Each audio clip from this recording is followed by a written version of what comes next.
Hello, everyone. Welcome to our weekly event host in interview sessions. Today, we have Jas Bajaj with us. She runs a big community in London, mostly focused to South Asian and Bollywood music. And we're going to have some interesting questions with her today. Hello, Jas. Hi there, Harshal. Hi. Hi. Would you like to introduce yourself and tell us a little bit more about your community and, Sure. what wakes you up in the morning? Sure. So I live and work from West London. Mhm. I'm self-employed. I run a business called Bombay Funkadelic. So I've been running this for 10 years or more, and it's an events and parties company. So we organize, host, promote mainly Indian Bollywood themed events in and around London. Mhm. So they happen on a monthly basis, usually 2 to 3 events a month. Mhm. Besides those events, which tend to be ticketed parties, I also host and organize private and corporate events, again, focusing around that theme of Bollywood. Focusing around that theme. Okay, great. Okay, so being an Asian myself, and I'm also from India, I have attended one of your events when I was in London back in, I think 2015 or 16, somewhere that time. Okay. And I loved it. The theme, the enthusiasm I, happened to see around. It was lovely. So tell me a brief about your community. What kind of people could join your community, and what occupies quite a lot of your time while running this community? Okay, well, everyone's welcome. Just so happens it's usually South Asians within that group, Indians, Pakistanis, Bangladeshis, anyone really who is interested in Hindi cinema, Hindi music, so people who are generically Bollywood fans.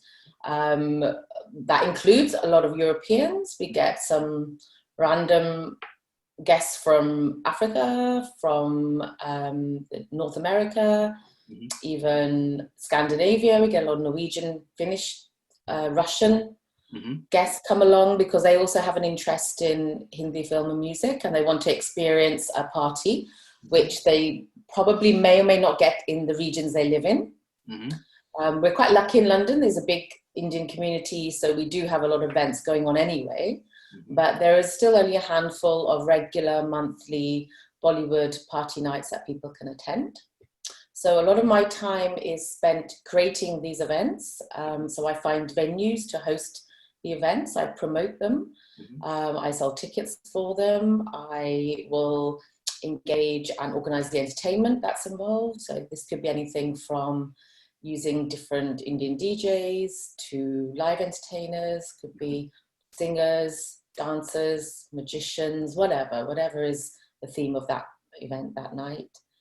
And majority of my time is spent promoting these events, organizing and promoting in order to get guests to attend. Get more traction to your events. Yeah, so it's all about promoting them so people are aware that they exist and that they can buy tickets to the event, that they can attend, and what the events are about. Okay, that's interesting. So Jas, tell me your personal growth story, and when did you started this community, and why it came to your mind that you should start a community like this? Okay, my background is in media. I've worked in television and film for nearly 20 years. I used to work for the BBC and Sky, Channel 4. And while I was at the BBC, I had a lot of friends who were journalists and producers who happened to also be interested in Bollywood. They were South Asian. They were working on the Asian Network Radio. They were working in the Asian programming unit. And they all knew me as Miss Bollywood because I was really into Hindi films and music. Yeah. So some colleagues had asked me to organize a Bollywood quiz for just for friends and for colleagues to come along to. And that was quite successful. And then I did a few more Bollywood quiz nights. And that developed later into Bollywood karaoke events. And karaoke was very popular back then. So we're talking 10 to 12 years ago. Yeah. And then after quizzes and karaoke, people wanted to drink, eat, have a party, listen to music. So that's when I did the club party element to the events. So I'd say for the last 10 years, it's been pretty straightforward organising these parties. I'd say 5 years ago, I noticed that private individuals or companies were coming to me to organise events for them. So they wanted to entertain their staff or their clients with a Bollywood themed event.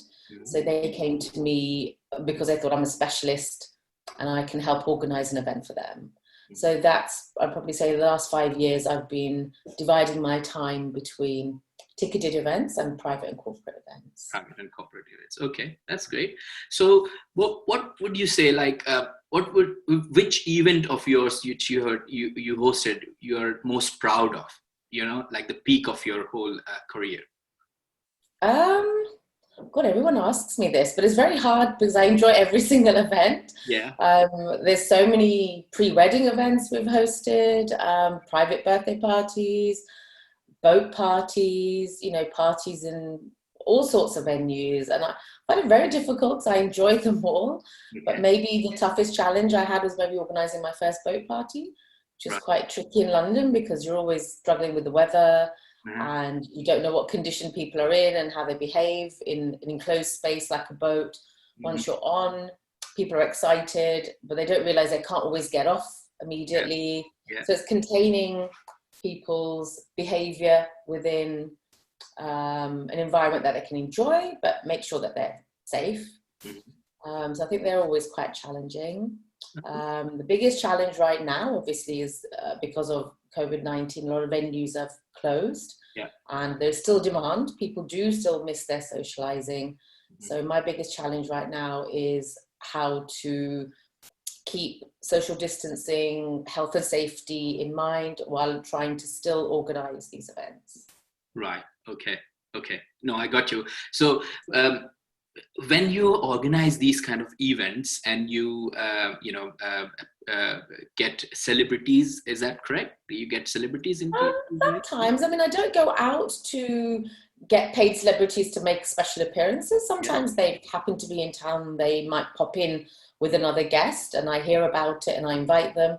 But I don't, I'm not running those kind of events where I'm offering up a celebrity as part of the package. So, I mean, that's a very costly affair.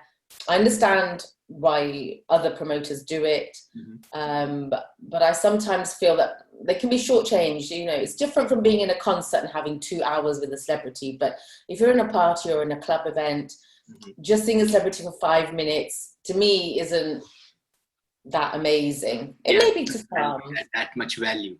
I mean, it adds a little bit of value, but then you've got to look at the cost. The cost, bring a celebrity along to host them, give them VIP treatment. Sometimes they want travel accommodation, a whole team with them to be paid for. It can kind of outweigh the benefits of having them there. Indeed. Yeah, sure. So for example, if somebody new, somebody young would like to start a community like yours, something may not be related with the Bollywood music, but similar, what would be your advice to them? I mean, what kind of things would like to say to yourself when you were young, when you were starting this whole venture? First is to make sure you're passionate about it, that you personally will enjoy what you're doing.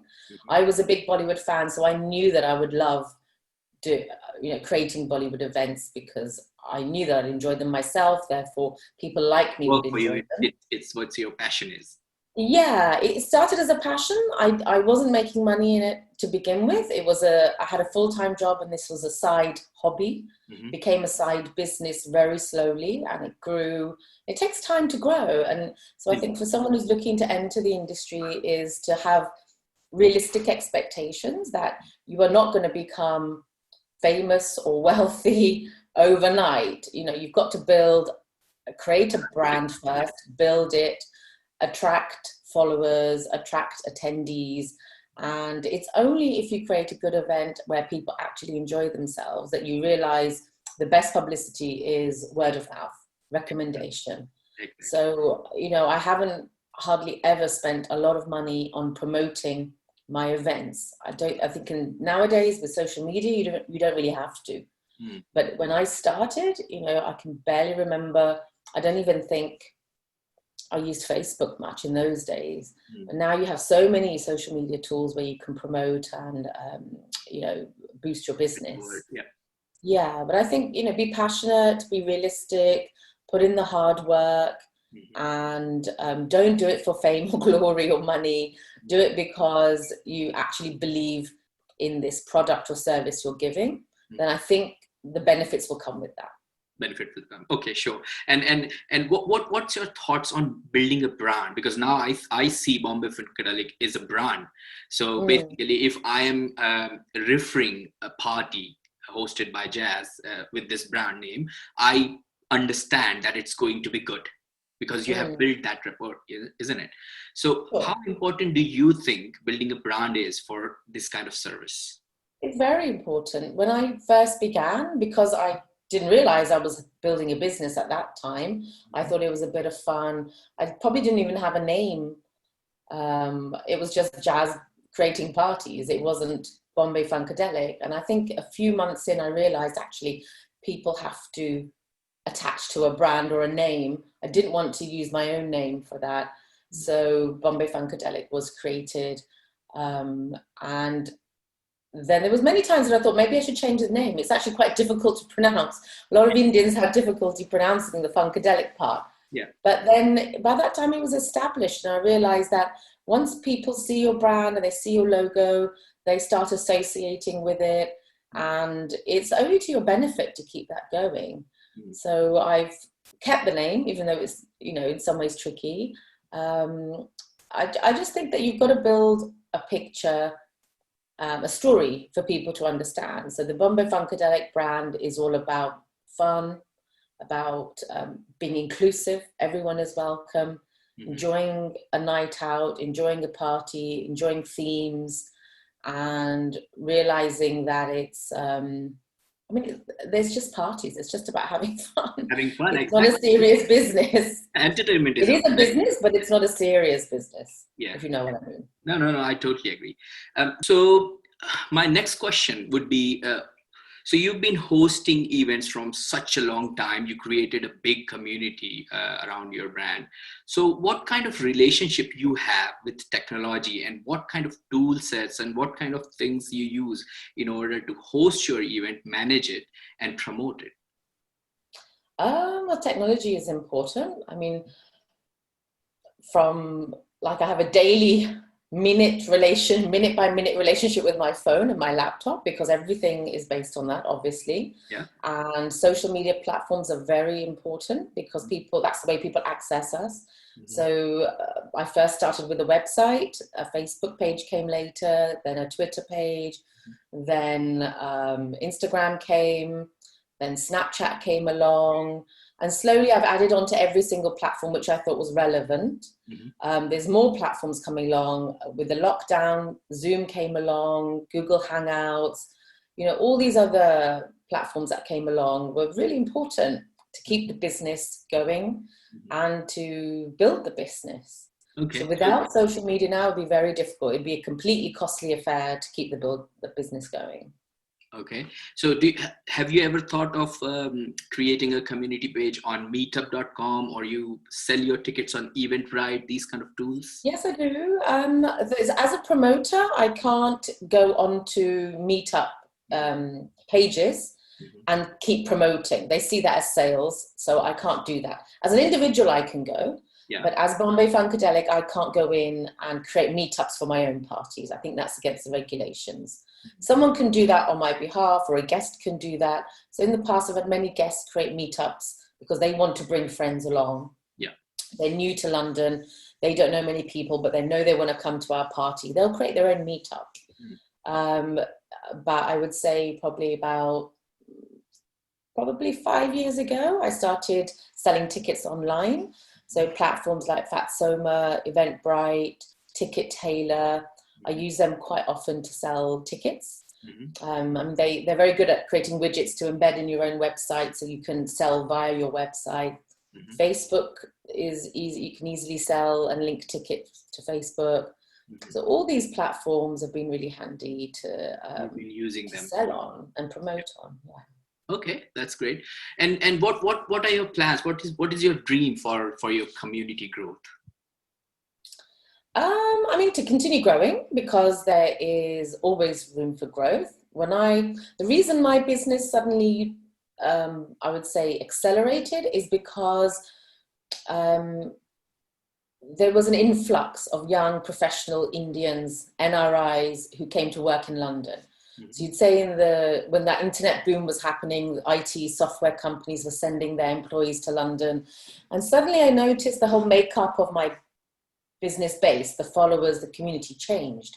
Before it was very British Asian. Mm-hmm. I'm British born, and I could see people who were also British born but loved their Bollywood as the base. Mm-hmm. Slowly I noticed there were a lot of guys and girls coming in from Delhi, Mumbai, Hyderabad, anyway, Goa, all over India, but because they were working in London, and that changed the flavor of Bombay Funkadelic. It became very NRI focused, which was great because the crowd who comes is fully into their music and their movies. It's all about dance, music, singing, enjoying as a community. Mm-hmm. Whereas sometimes you can go to a club night, which is very British Asian focused, and it's more about drinking or posing or showing off.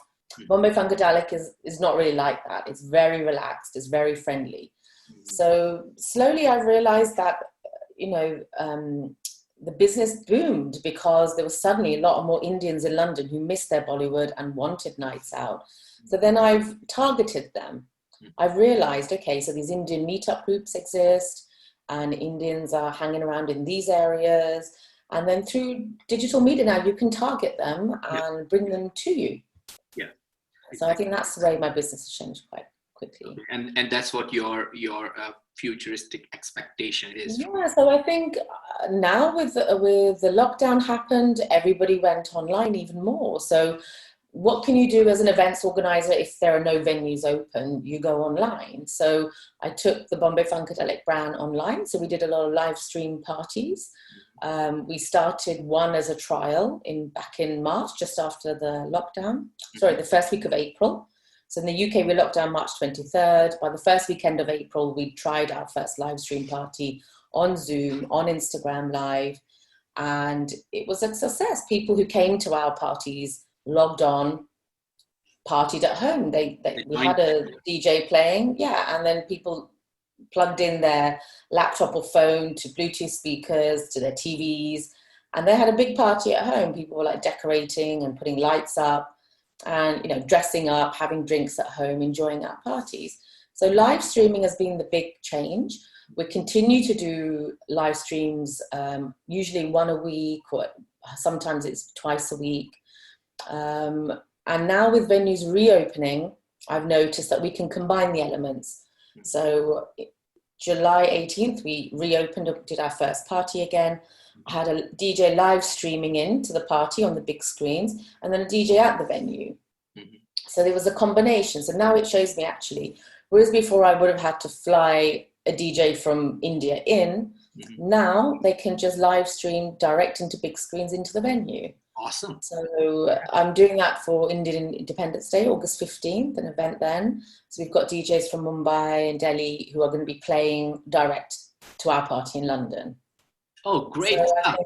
So future-wise, globally, there's so much more scope because people have woken up to the fact that they don't have to physically be there. The whole virtual party element is really taking off. That's great. And I would suggest everyone watching this show to go to Jas event on 15 because that's going to be fun. Yeah, please do. If you're at home or if you're in the car or in the garden and you've got a phone or a laptop, you can log in and watch the party. But if you are in London and want to come down, you can buy a ticket to the party. So either way, you don't miss out. Great. So I think my last question to you would be, what is the one painful thing you feel when you host or you want to promote your event that you would like to get easier for you? For example, is promoting event is a painful bit, or is selling tickets is a painful bit? What is the one thing which you want to make easier for you? in the whole exercise? It's not the promoting and selling tickets. I think it's finding the venues. Finding there is a big struggle with event organizers like myself, where we find it hard to secure venues, because venues ultimately are businesses and they want to make a lot of money. Mm-hmm. Who doesn't? But to persuade a business to give you their property on a prime time, Friday evening, Saturday evening, when they would get a big crowd anyway, correct? A bar or a restaurant or club should be busiest on a Friday and Saturday.